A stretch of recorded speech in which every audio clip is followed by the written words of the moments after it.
Doctor ദിവ്യ S Iyer ഒരു IAS officer എന്നതിലുപരി നമ്മുടെ സംസ്കാരത്തിൻ്റെ പ്രതീകമായി വളർന്നുകൊണ്ടിരിക്കുന്ന ഒരു കാലഘട്ടമാണ്. കളരിപ്പയറ്റിനെ കുറിച്ച് മാഡമിരിക്കുന്ന ഈ വേദിയിൽ ഞാൻ എന്തെങ്കിലും പറഞ്ഞാൽ അത് ഉചിതമല്ല എന്നെനിക്കറിയാം. വിശിഷ്ട അതിഥി നിങ്ങളുടെ മാഡത്തിൻ്റെ സ്പീച്ച് കേട്ടിരിക്കും.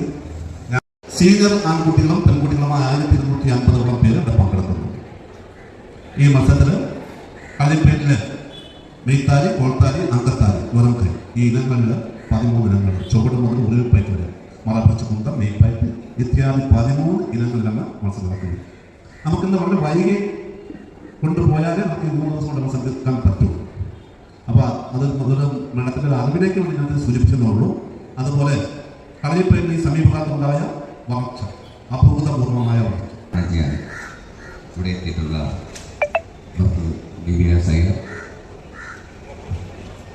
കളരിപ്പയറ്റ് അസോസിയേഷൻ്റെ സംസ്ഥാന ജനറൽ സെക്രട്ടറി ശ്രീ രാധാകൃഷ്ണൻ, വേദിയിലുള്ള മറ്റു വിശിഷ്ടാതിഥികളെ, സദസ്സിലുള്ള കായിക താരങ്ങളെ ഗുരുക്കന്മാർ, 67ാമത് സംസ്ഥാന കളരിപ്പയറ്റ് ചാമ്പ്യൻഷിപ്പിലാണ് തുടക്കമിരിക്കുന്നത്.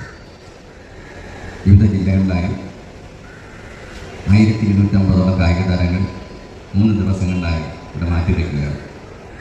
കേരളത്തിലും ഇന്ത്യയിലും, കേരളത്തിൽ മാത്രമല്ല ഇന്ത്യയിൽ എല്ലാ സംസ്ഥാനങ്ങളിലും എത്തിക്കുന്നതിൽ നിർണായകമായ പങ്ക് വഹിച്ചിട്ടുള്ള എൻ്റെ പ്രിയ സുഹൃത്തും കളരിപ്പയറ്റ് അസോസിയേഷൻ്റെ എക്കാലത്തെയും അതിൻ്റെ ചോദ്യം ചെയ്യപ്പെടാത്ത ഒരേ ഒരു നേതാവായിരുന്നു അഡ്വക്കേറ്റ് പുരന്ദരസ്വാമി. അദ്ദേഹം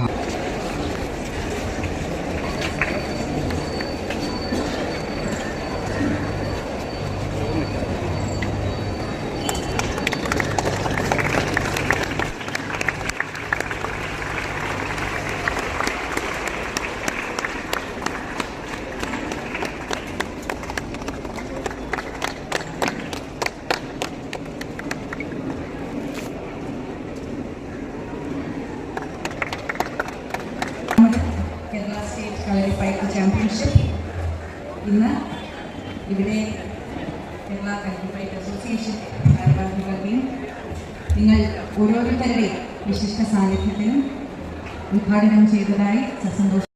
എല്ലാ കായിക താരങ്ങൾക്കും അവരുടെ കുടുംബങ്ങൾക്കും സ്നേഹവന്ദനം. ഒരുപക്ഷെ ലോകത്തിലെ തന്നെ ഏറ്റവും മനോഹരമായ രീതിയിൽ